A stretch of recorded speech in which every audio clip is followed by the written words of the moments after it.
All right. Good morning, everyone. This is Youngstown's Talk Channel. Joe Danyi here. Kelin is off doing some mom duties today, so you'll have me for the next hour or so. This feels a lot like regular talk radio today for some reason.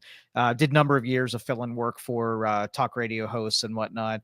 Had a show on the weekend, and when it's a different deal when you have you're monologuing versus having someone sitting across from you having a conversation. So today you get me if you want to call the phone line 330-595-1600. You can also comment during the show today, and I'll bring your questions and comments and mention them and respond to them as well. So big weekend, especially here locally. It's been a long time since I've had, a 7-day-a-week cycle. Friday night we had Kelly Pavlik did a boxing, or I'm sorry, Saturday night. Kelly did a boxing tournament, amateur boxing night. I got to be the ringside announcer, and I'm not a very emotional person.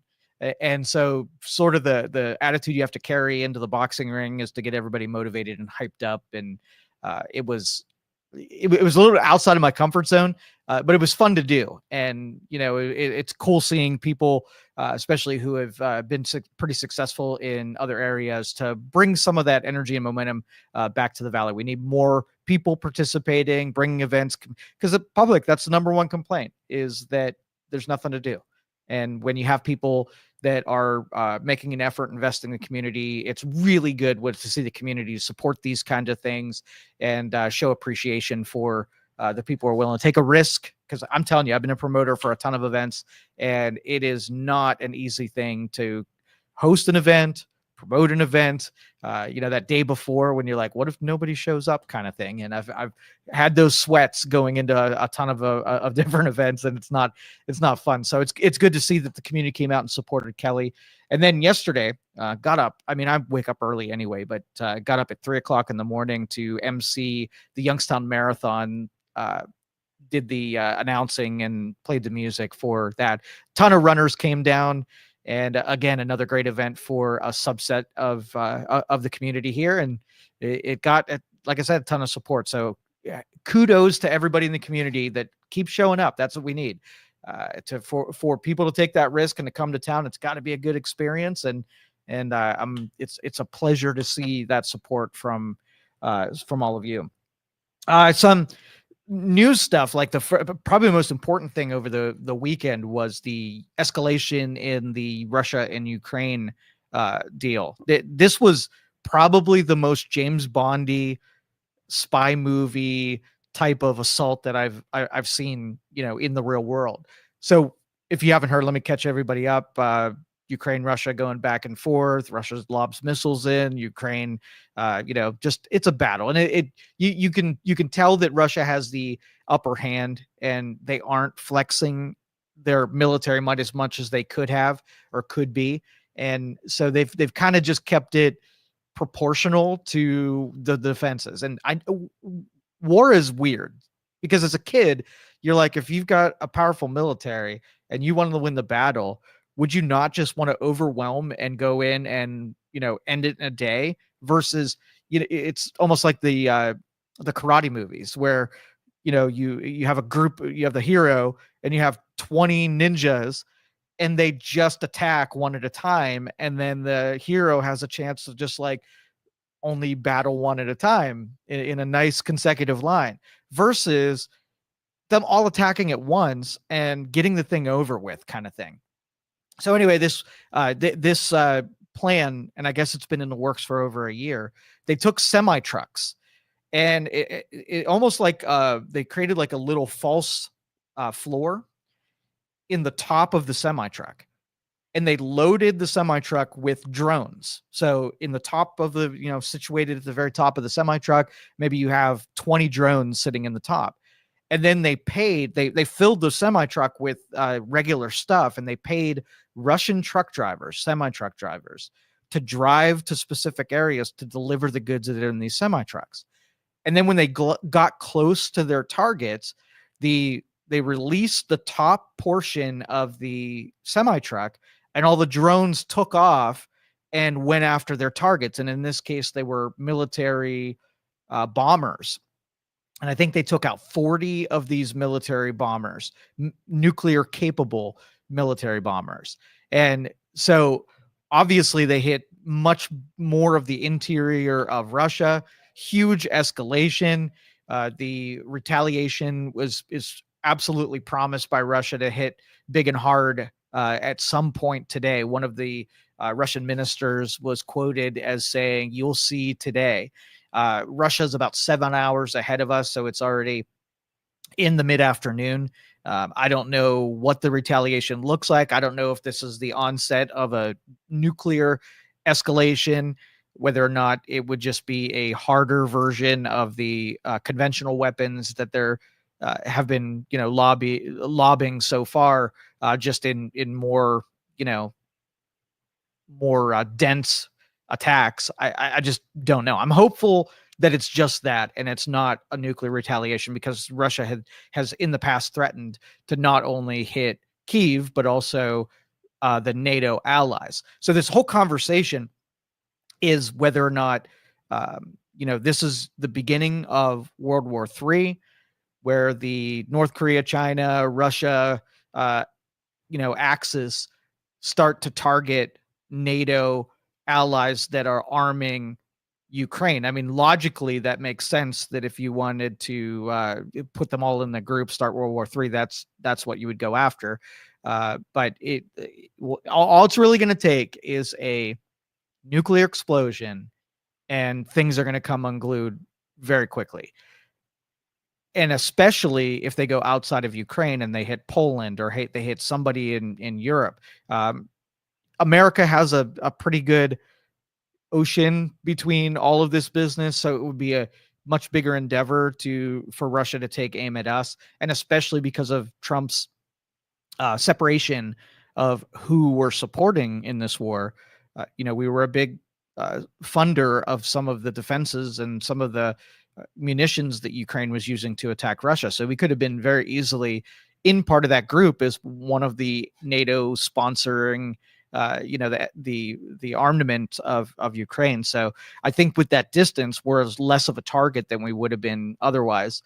But today we should know something, and whether or not this looks like it's going to be. Diplomats' phones are ringing off the freaking hook today, I'm sure, and the hopefully doing what they're supposed to do, which is de-escalating this, bringing it down. Today was supposed to be peace talks with Ukraine and Russia, and instead we get maybe a nuclear attack is on the is on the possibilities list. So a little bit of concern for me, but I'm watching the news feed and it's very, very quiet. And usually when there's 5 or 6 hours between movement and talks and whatever, that there's a plan that is being enacted. And that's what we've seen over the last couple, since last night. I thought I'd wake up to hear something, and news is about 6 or 7 hours old. So we'll see throughout the day today what happens in Russia and Ukraine. If you have any comments about that, 330-595-1600, or you can make a comment to this video, and I will read that here. John says, "Good morning, Youngstown, Ohio from Hawaii, EHS alumni." Thanks, John, for tuning in. Appreciate you being out there, man. Again, 330-595-1600 is the phone line. Let's see. Another big story over the weekend, and this is it. This is in my wheelhouse. I love this kind of stuff.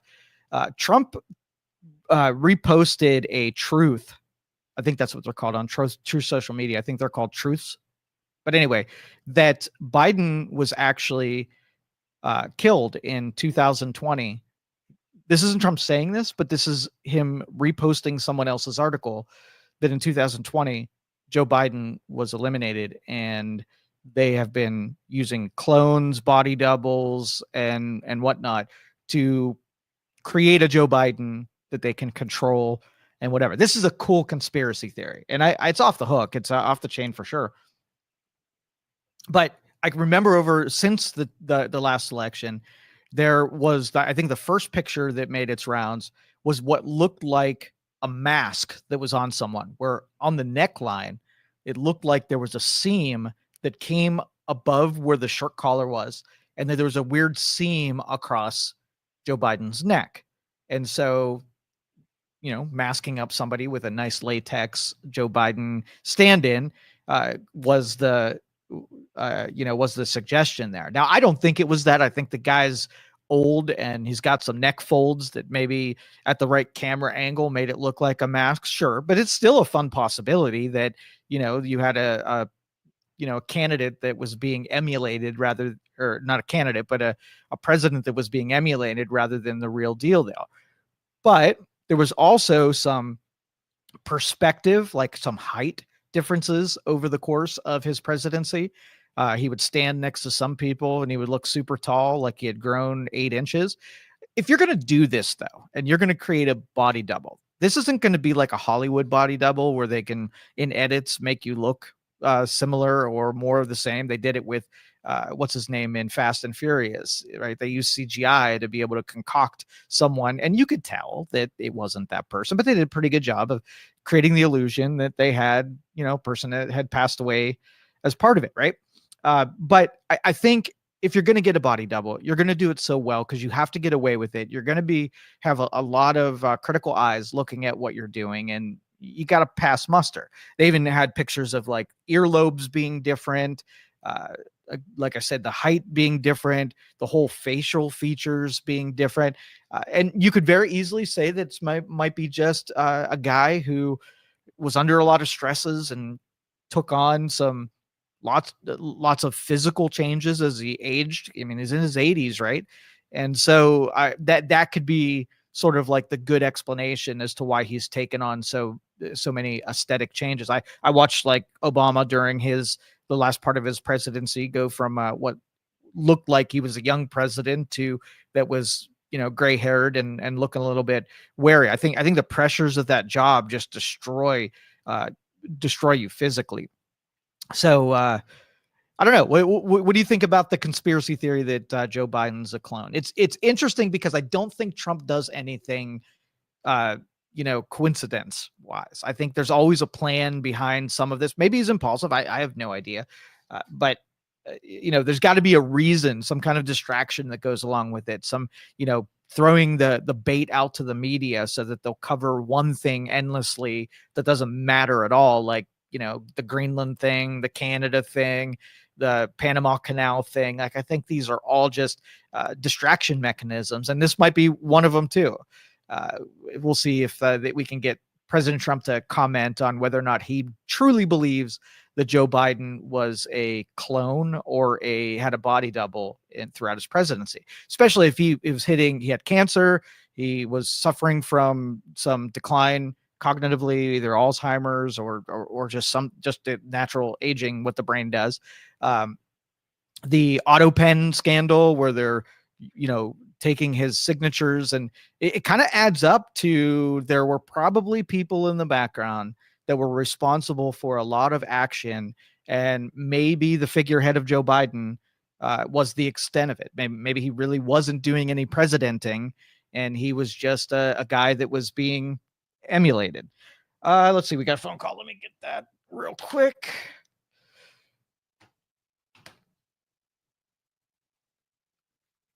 All right, caller, you're on. Good morning. Yeah, I hear you're talking about Joe Biden and how his looks have changed over the years. Yeah. The one thing you can't fake would be like the space between someone's eyes, the space between their nose and their mouth, or their eyes and their nose. And, to really look at the spacing of their features, even if they age, that spacing would stay the same. So if you get a picture of Joe Biden from like 1980 and get her a picture of him during his presidency, you might see a lot of differences. And that's how I think you could tell who that is, if it's really him. And the other thing I would say, President Trump wears a cap that says 45-47. Mm-hmm. So that means something. I think what it means is he's in his second term as being elected president, but possibly his third term as commander in chief. Mm-hmm. Okay. Which explains that. So the thinking was that, Joe Biden did not really win that election, and the military knew that. And so they can't report to someone who's not legitimately elected. so that they never really gave Joe Biden the nuclear codes, and Trump was who they reported to. It's called continuity of government. You can Google that. And so they actually took orders from Trump, and the generals kept the nuclear codes. So that's what was going on, supposedly. And there's another news outlet that has a lot of information. It's called realrawnews.com. So you might want to check that out. But I think there's a lot going on, and a lot of it's going over people's heads. But if you, like I said, just take a picture of Joe Biden from 1980 and a picture of him during his presidency. And even though a person ages, the spacing between their features doesn't change. And then you'll have to determine if that's the same person. So now where do you line up personally? Do you think there are more than one Joe Biden, body doubles and whatnot? Yeah, however they're doing it, that is not the Joe Biden from 1980 when I look at those pictures. That is not his face, his forehead, nothing. Okay, all right. It's something. I'm not sure what it is, but it's something. And yes, the Hollywood could make a mask that's like incredible. So they could be involved. I don't really know. But there's something going on, and there's a reason why President Trump's hat says 45-47. Now, do you think that the height difference was probably the one that was that stood out the most for me? That, you know, it was kind of clumsy. If they were trying to make it seem like it was him, you would think that would be a detail that they'd try to fix. Do you think it was just a perspective optical illusion that the body double or clone was taller, or no? I like I said, I don't think it's the original Joe Biden, the Joe Biden that we've been seeing. I don't think that's him. And like I said, look at those old pictures. Now, Hillary Clinton also had a body double that she's used over the years. She is taller than Hillary. And there were pictures of Hillary with Bill where Hillary's short, and pictures with Hillary with Bill where she's taller. And you could easily find those. So she had a really good body double. She looked so much like her. All right, 17. Thanks for calling. I appreciate it. Okay, sure. All right. Yeah, so wherever you guys line up, if you want to get on the lines, 330-595-1600, or you can respond to any of these messages here and I'll bring it online. The question is whether or not, I don't think we have a clone deal, but I think every world leader, as just part of the strategy from a security standpoint, is you create some body doubles. I mean, it makes total sense. If you don't think that there were a bunch of Saddam Husseins running around where we thought we'd get him and we took out the body double, or even Vladimir Putin. I'm sure that just a security precaution, maybe you have to send the president into a place where you can't make it entirely secure, so you take the body double in. I don't give a lot of, I don't lend a lot of, it takes a special person to do half of what the figurehead of the president does anyway. And so you could take a good actor to follow the script and do the thing. I mean, we saw clearly when at the tail end of Biden's term, he was not there. He really wasn't. And so the coaching and the decision making and the script writing and whatever, they did a real Weekend at Bernie's thing to keep, if it was really him, that they kept him alive to fill out the rest of that term. And so I don't know that there is I've seen a couple of Trump impersonators that do the entertainment circuit, and you kind of know that Trump has a thing of his own. So he would be a really difficult one from a personality standpoint to nail 100%. I think I could be able to tell if you did a lineup. So yeah, that's we're engaging with the conspiracy theories. So if you have one, go ahead and share it. 330-595-1700. I like to talk about Elon Musk, Tesla, SpaceX, Neuralink, the whole thing. And here's an interesting from my perspective. So artificial intelligence, there are like probably 5 different companies right now that are fighting for absolute dominance. You have Grok, you have ChatGPT, you have Microsoft's version, you have Google's version. You have a lot of big players in this space. And in order to get the AIs to function, it takes an incredible amount of hardware and also energy, power. And what we're seeing is that we're going to get to a point where our grid and our production is not going to be sufficient to be able to run all of this equipment. And so in Memphis, Tennessee, XAI, which is Elon Musk's AI data center. They built a facility in Memphis, Tennessee, and the local grid could not provide enough power for their operations. And so they installed, I think, 40 natural gas generators. And these are temporary in nature until the area can build its infrastructure to supply enough power to them. And these are unpermitted, right? So I think they got maybe one permit to install them, but they didn't get the additional permits because they're temporary in nature. In midsummer, they're going to be swapping it out or taking them offline, and they're going to be just as a backup capacity. But right now, you have these gas generators that are producing some chemicals, byproduct of burning the natural gas. There's some chemicals in the exhaust that could create, toxic air, smog, could create some poisons for the residents. So a couple of groups filed some grievances about why did we pick Memphis, Tennessee, in a minority population to drop this facility that produces noxious gases for the citizens of that town or city. And so there's a little bit of a fight right now whether or not we want to bring this a disruption until the city can add to its infrastructure and catch up a little bit. So we'll see if and I know that Musk and Tesla, they're not exactly darlings of the public at this point. So I think because everyone's still kind of gunning for him, they're watching his operations. And my suggestion for them to be, I mean, they're coming for you. So letter of the law, and let's not get into any gray areas. And until the area can support it, I mean,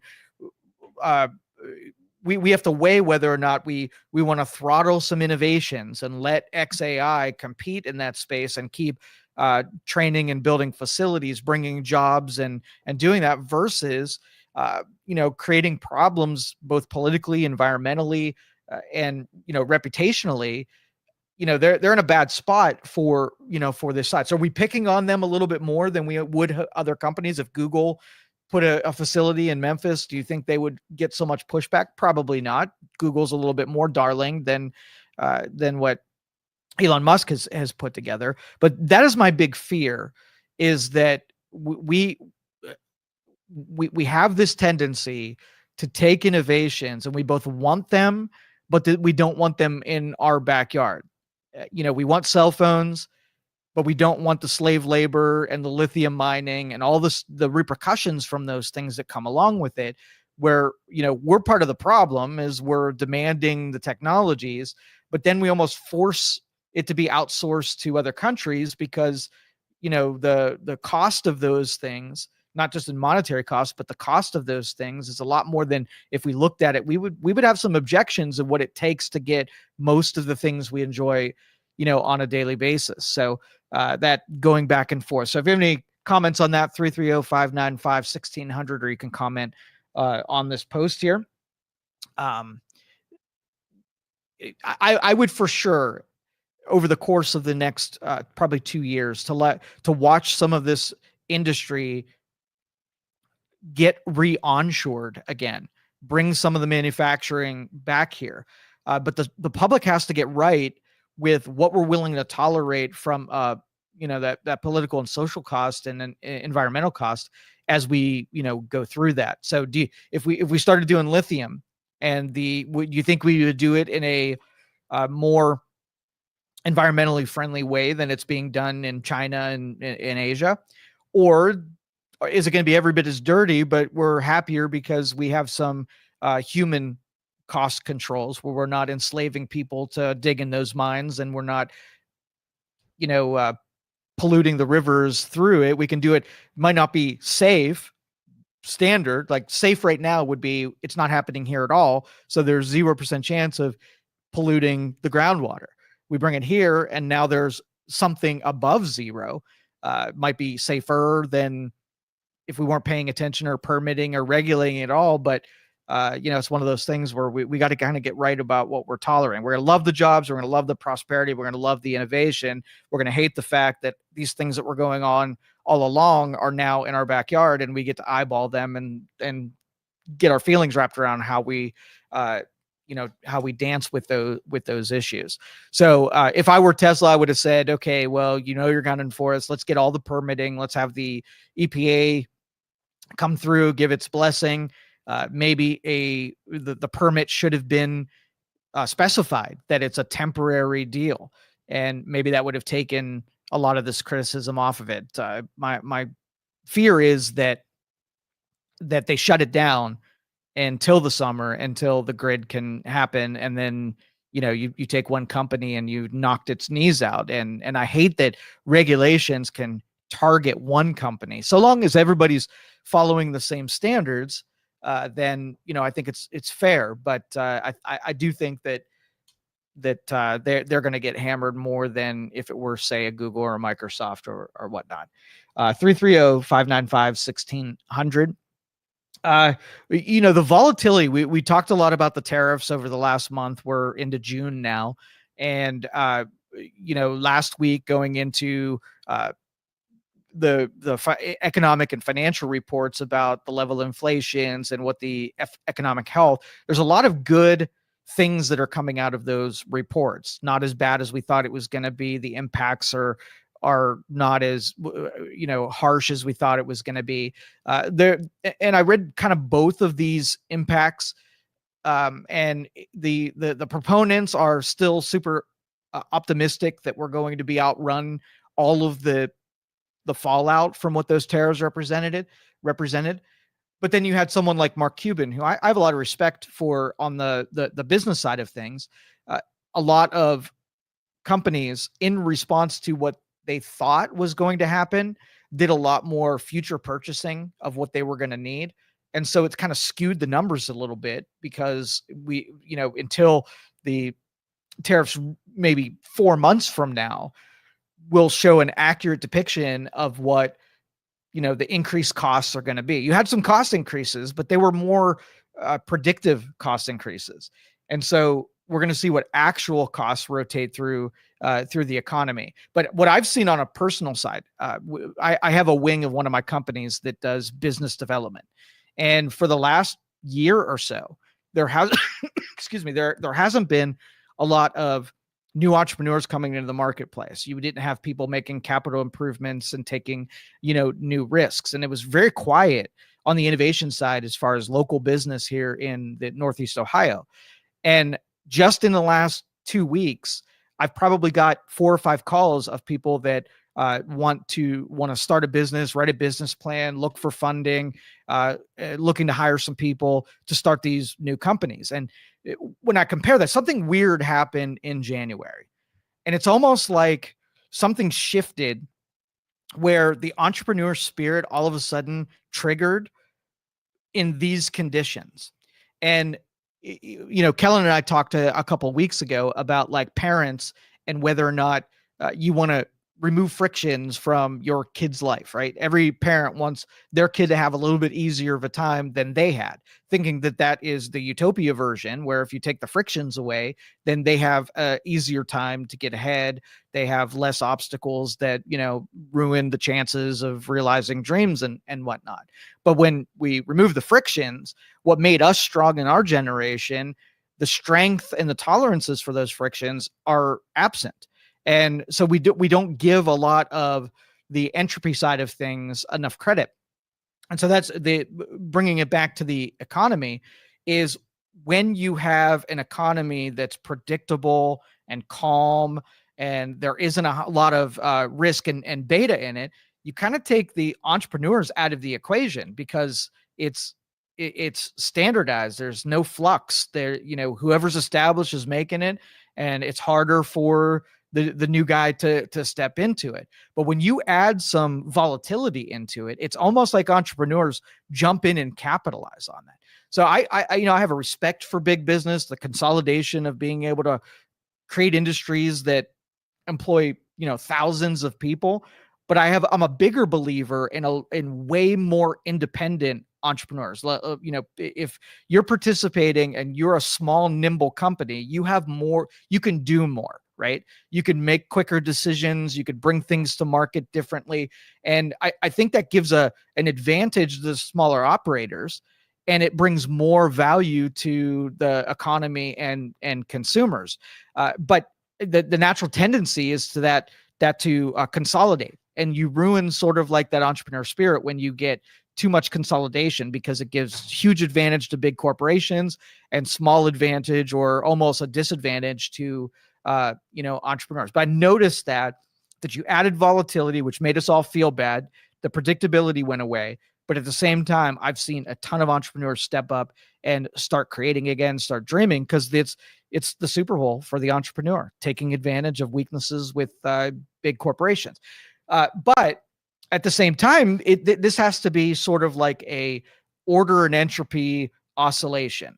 And so chaos and disorder makes all of us, brings a lot of, dis-ease to us when we don't have that kind of predictability.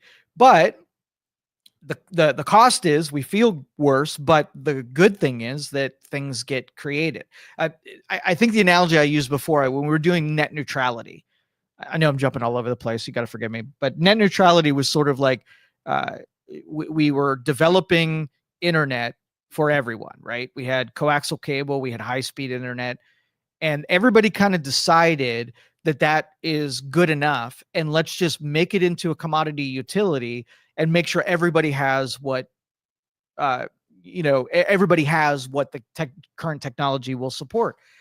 But people like me who want to argue back at that is I don't think we're done innovating in that space. And if you commoditize it, then people stop developing in that space. If you just make it so that there's no profit incentive and you're not going to hit the next home run that's going to make you millions of dollars, you stop innovating. You move to a place that's a little bit easier to innovate in. And so but it's almost like society is really good about saying, I kind of made mine, so F you to the future. I want it, this is as good as it gets. I'm comfortable, but what about the next generation who is a little bit more averse to frictions and obstacles and give up a little bit easier and complain and blame and create the victim mentality?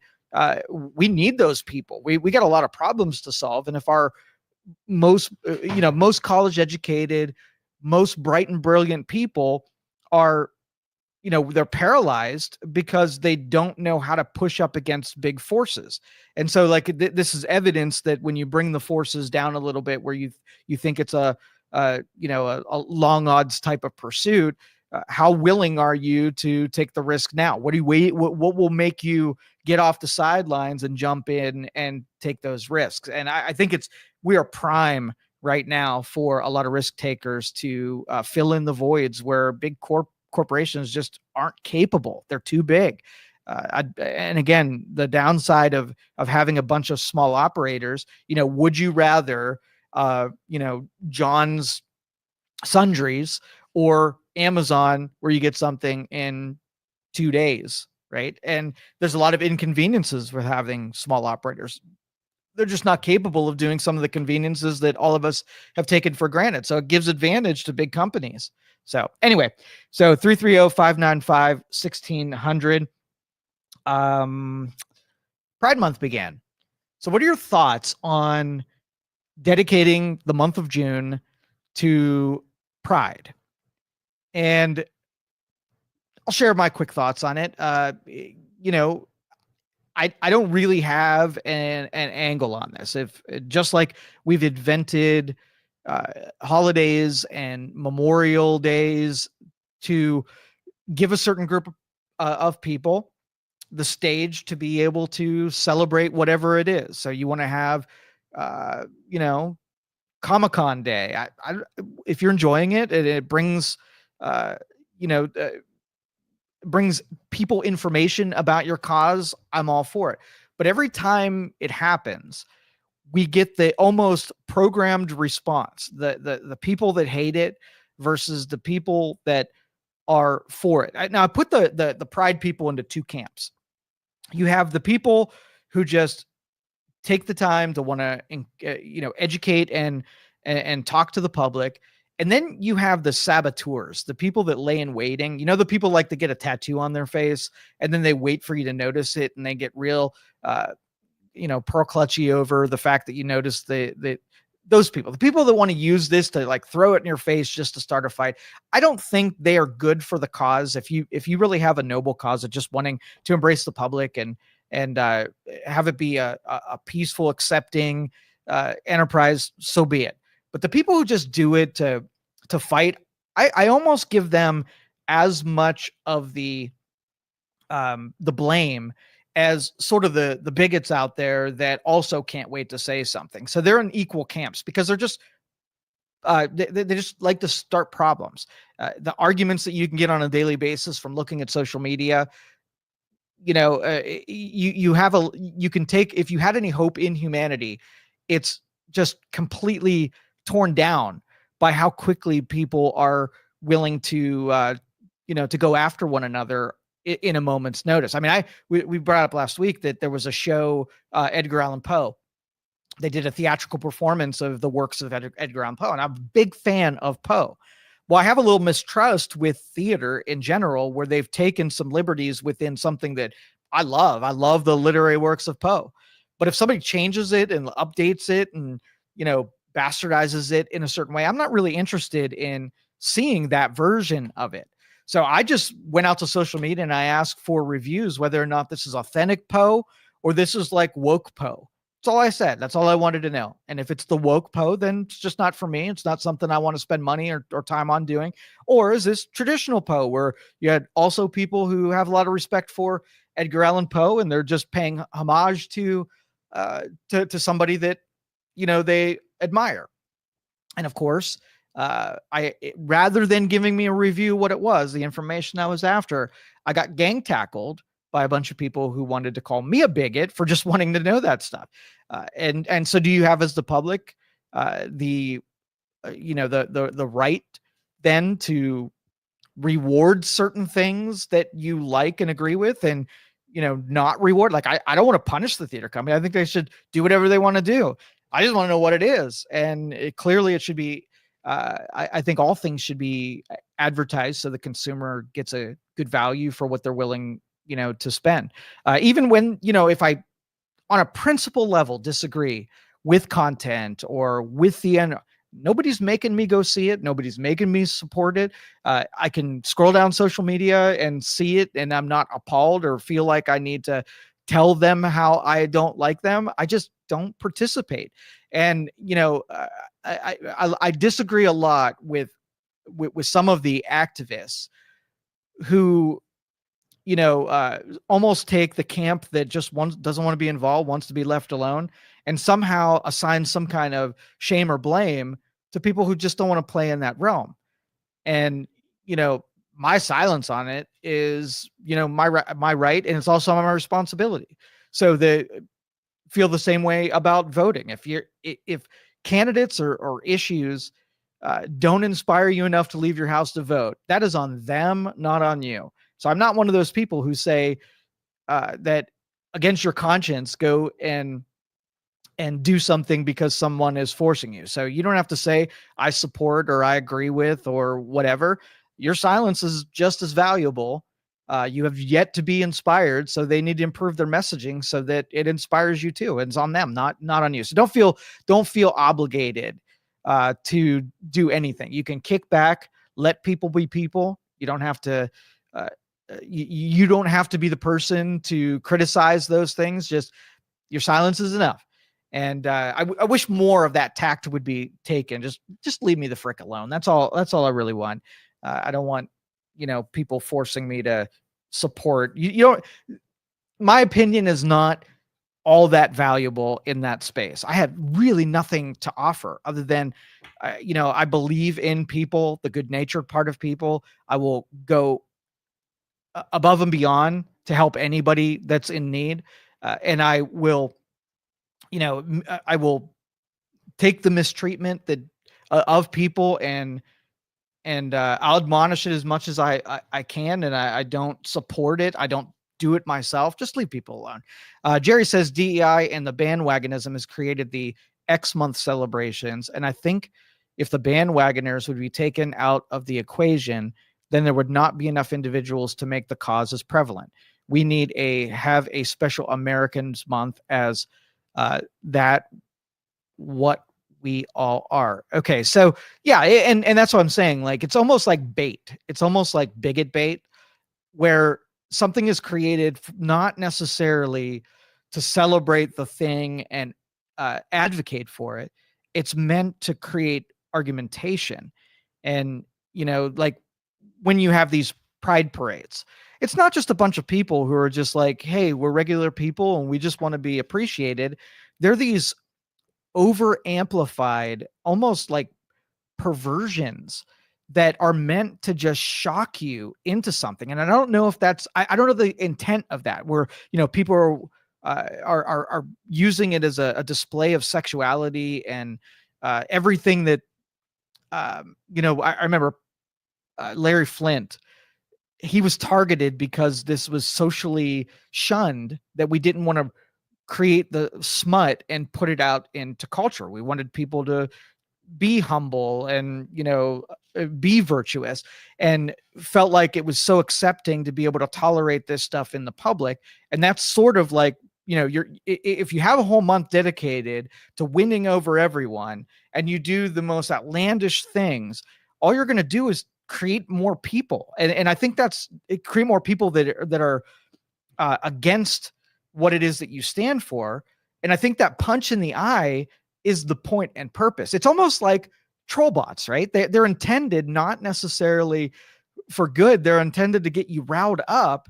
And that is a strategy is terrible. If you sat around a board meeting and said, okay, I'm in charge of Pride right now, and here's what I want to do.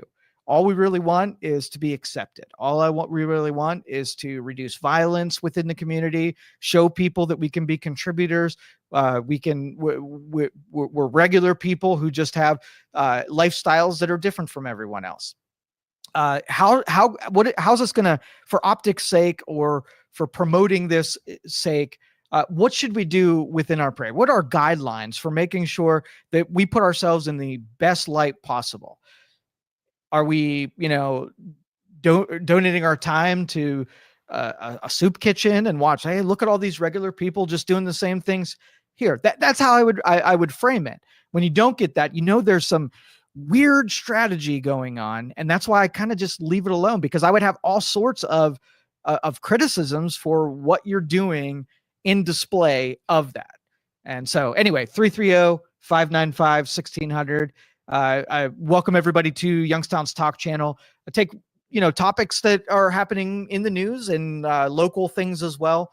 And we get to talk about them here every morning. Our goal is to make this a talk radio presence.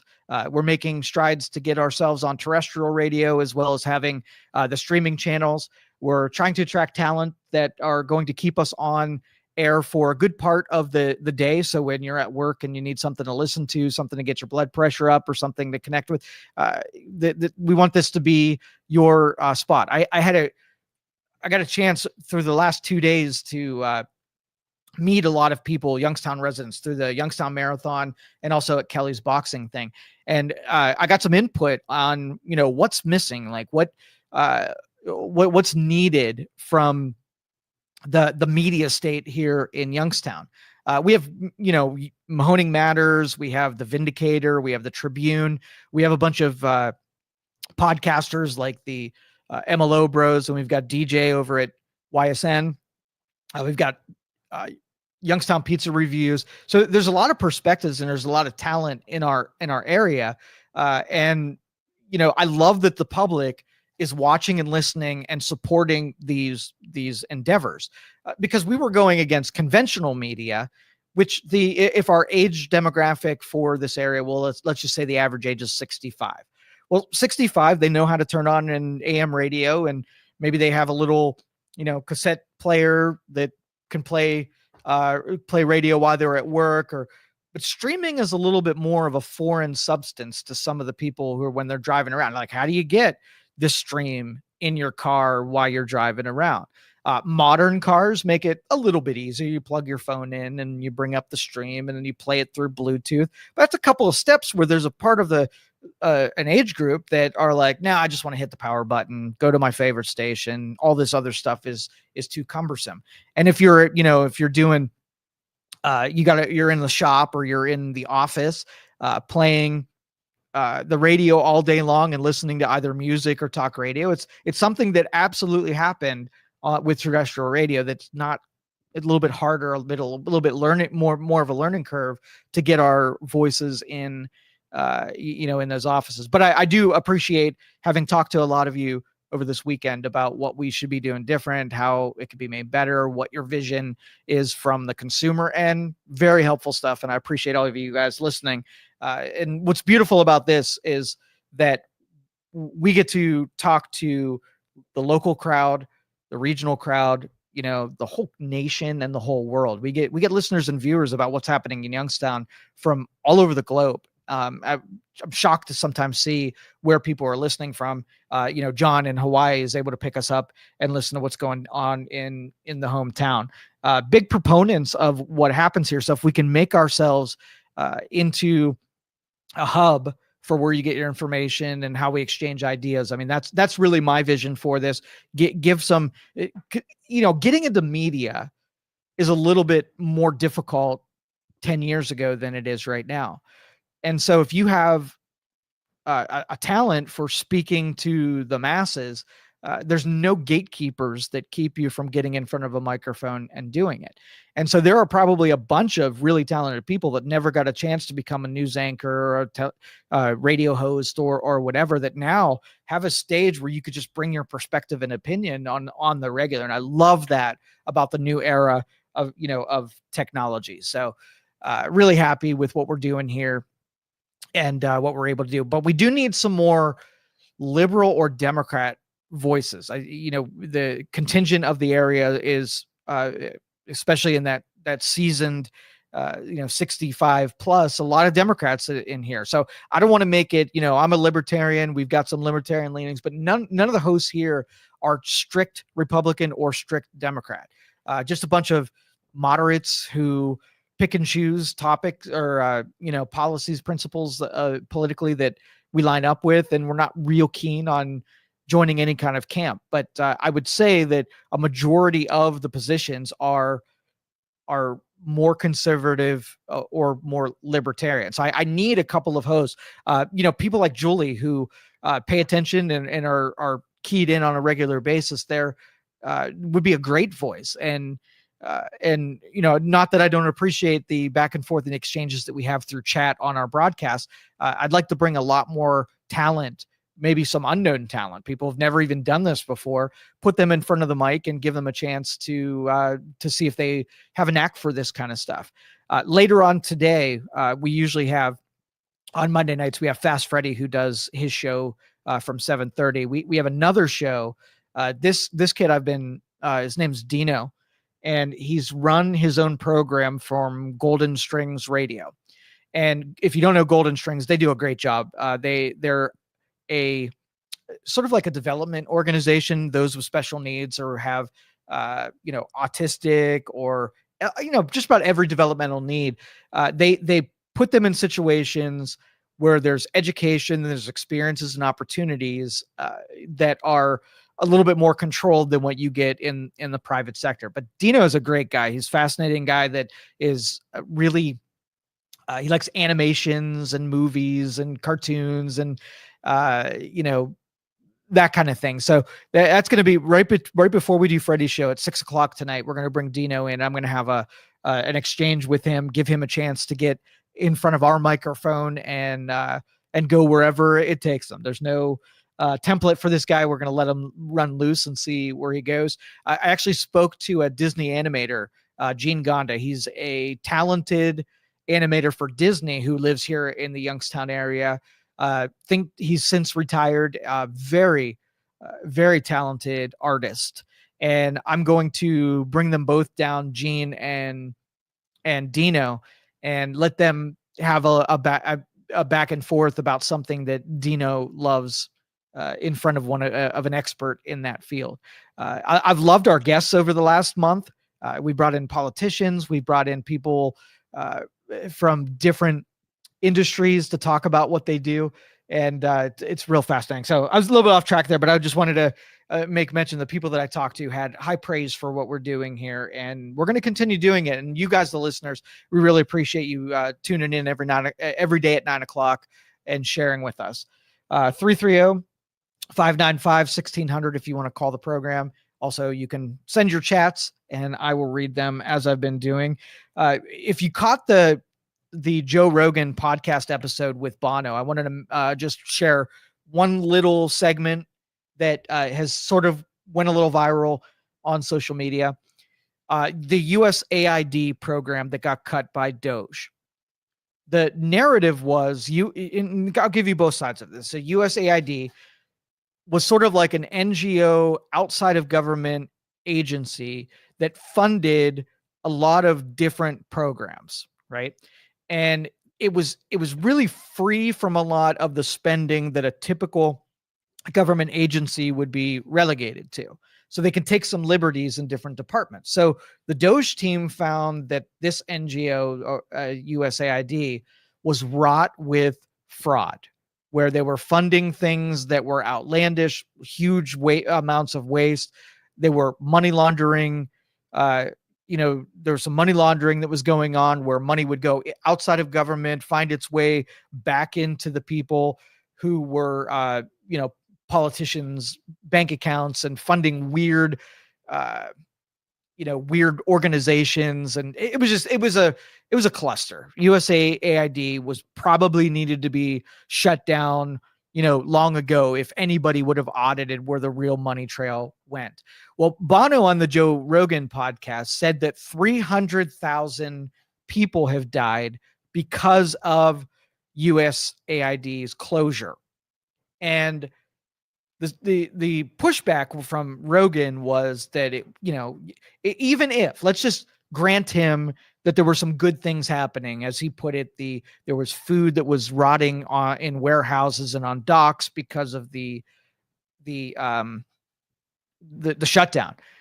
If you take a legitimate thing and you wrap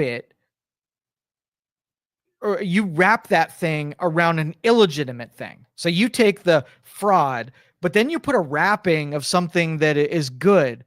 You're the one that's at fault, because you knew that if anybody looked at it, they weren't going to walk up to it and say, oh, you know what? The cancer is wrapped around the heart, right? And then we don't want to ruin the heart, so we'll keep the cancer. But you made the choice to wrap it around the heart, something that you knew people would object and you'd have political lines of disagreement on, because you did that. So the kicking puppies thing and the wasting it on, gay hamsters, you're the bad person that wrapped those two things together and made it hard to get rid of.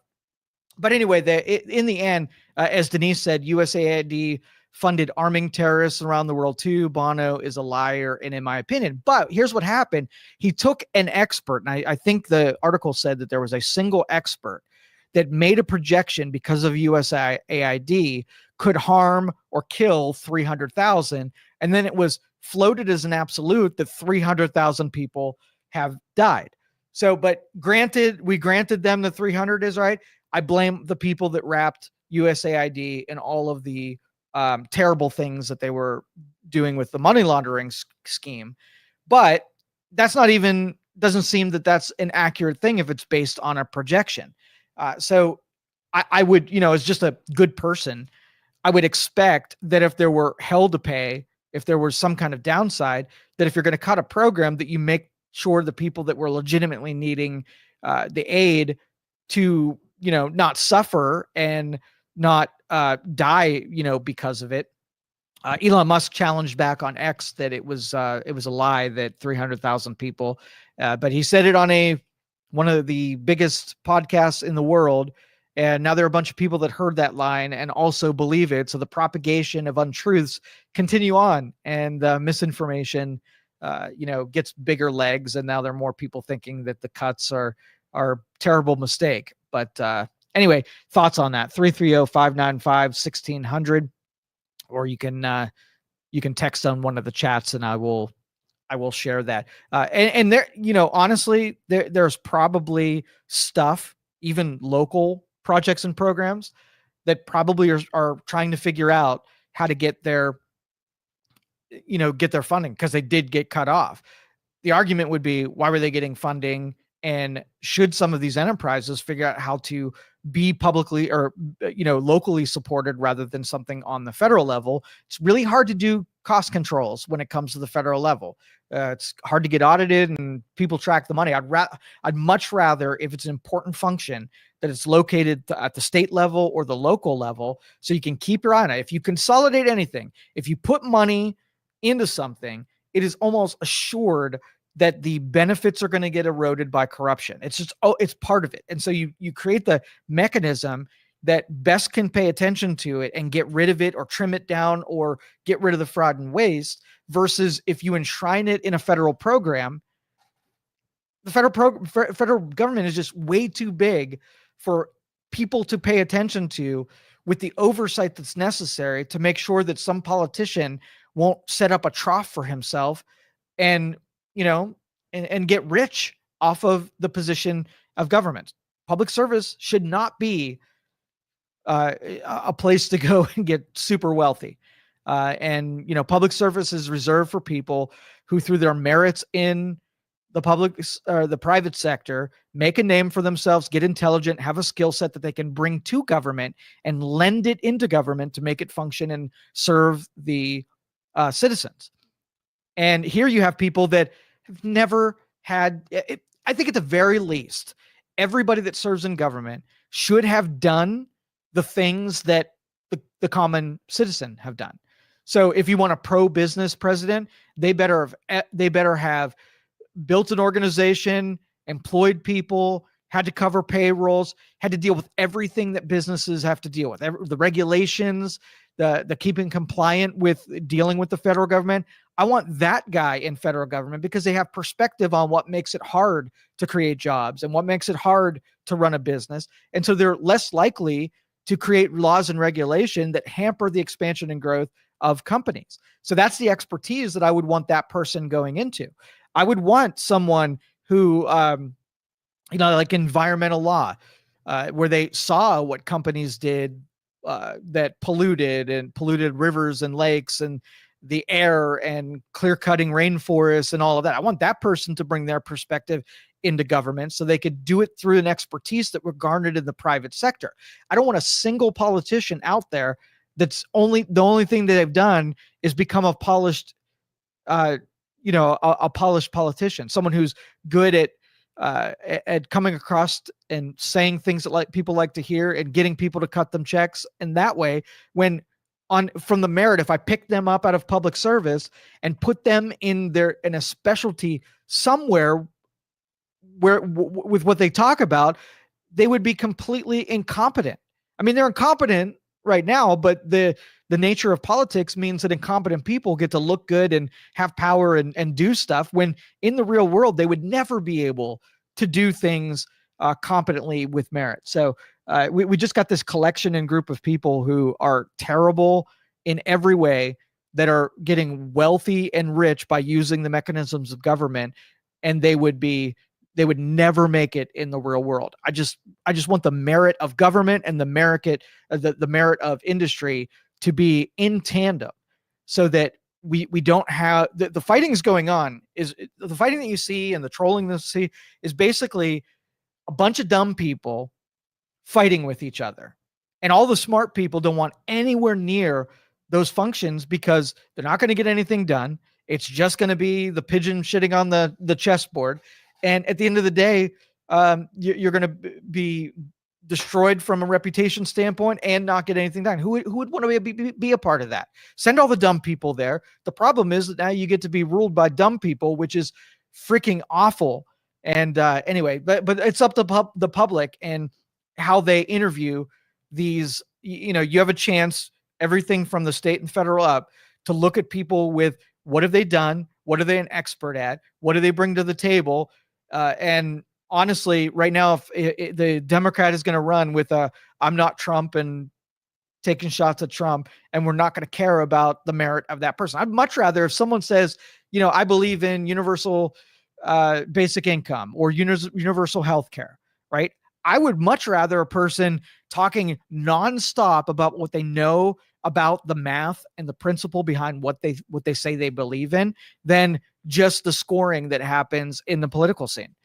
You might learn something, right? And the voters would be, more intelligent after every campaign that gets run because they'd be more educated in every one of these things that we incessantly, talk about. But as long as it's no better than your, what is a city council at high school went by popular vote and they ran around saying that we're going to make lunch free and we're going to put Gatorade in the water fountains in order to get elected. In the popularity contest, thank goodness the city or the student council didn't have any real power, and it was just a fabrication, an illusion of some leadership. But it's kind of transcended and translated right into politics, where we got this popularity contest of all the dumbest people in our society making policy, and yay, nothing can go wrong there, right? Let's see. I think that's about all I have. And I want to talk to Kellen about this tomorrow or Wednesday when we do this show.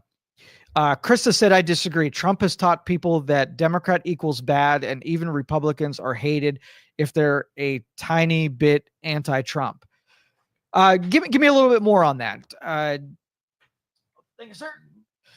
Give me a little bit more on that. So Trump has taught people that the Democrat equals bad. Yeah, that's sort of like the dimensions are. You have sort of like the superficial, then you have the aesthetic and polished, and then you have the academic and insightful, and you have these different layers and dimensions of why people vote.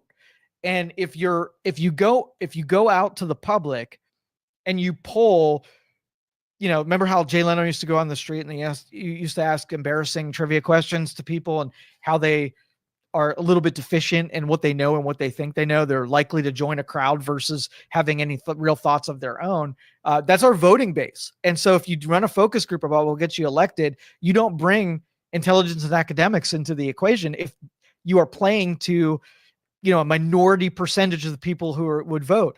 If it's like, hey, if I bring Beyonce on stage, I'll get 10 million people to vote for me. Then you bring Beyonce on the stage, and there's no downside to that.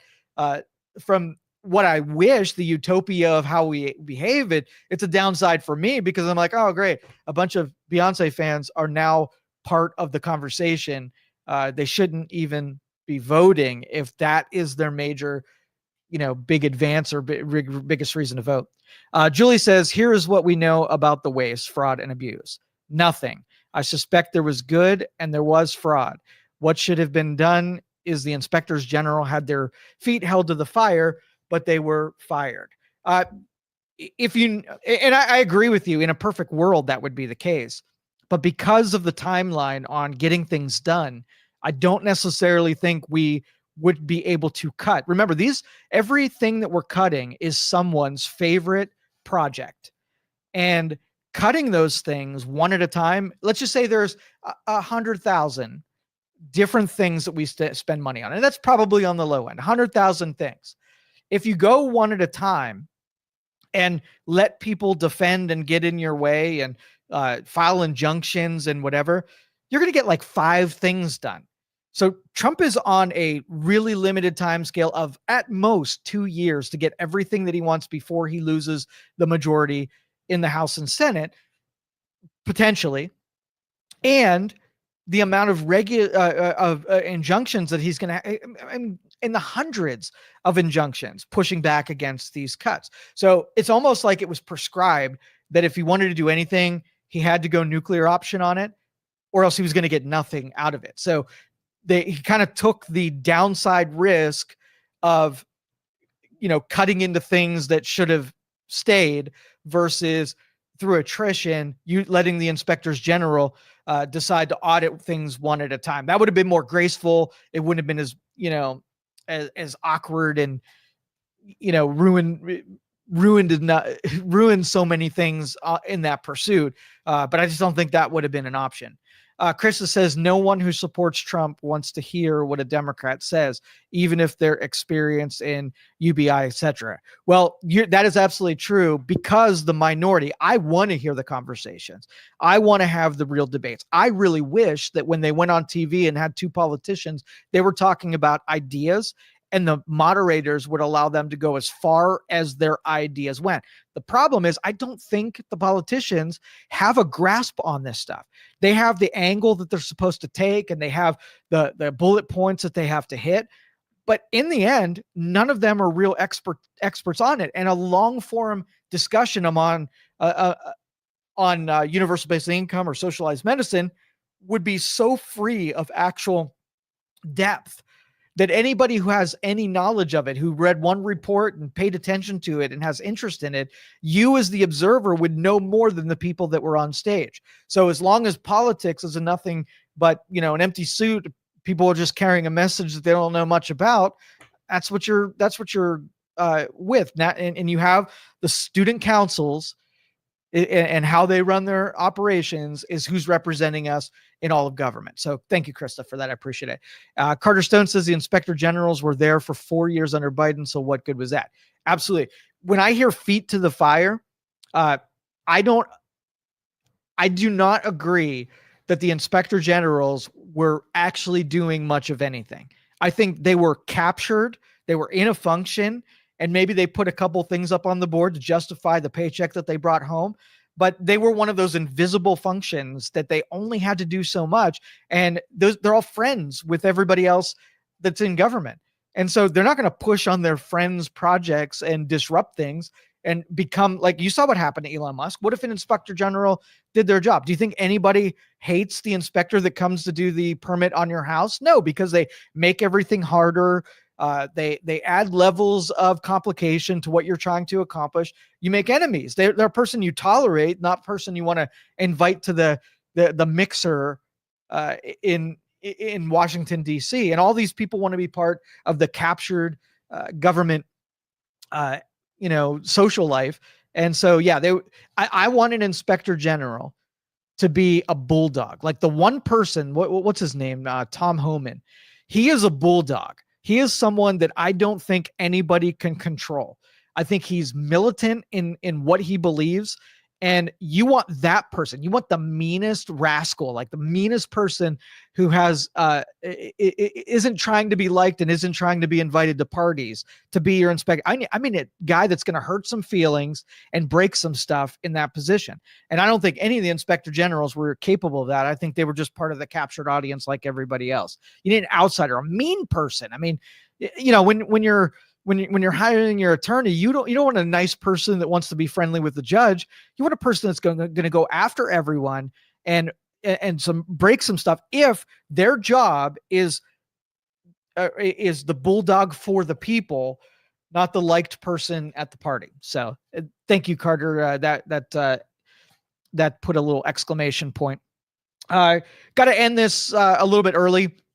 I have some field appointments to do today, but we'll be back with the MLO Bros tomorrow. And I brought up at the tail end of last show last week with them that the topic that Isaac and I are going to be talking about, we talked about it, like the home values and how the value is kind of being whittled away with property taxes and mortgage payments and whatever. We're going to talk about something that pissed off Isaac a little bit, and that is realtors' commissions and the percentage of value that it takes away from the owner of the home.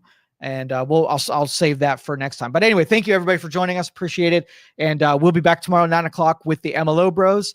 Have a great day, everyone, and see you next time. Thank you for listening to this show on Youngstown Studio. This is original Youngstown content. Feel free to share our videos and tell your friends about us. Don't forget to subscribe to our YouTube channel and follow us on Facebook. Thank you.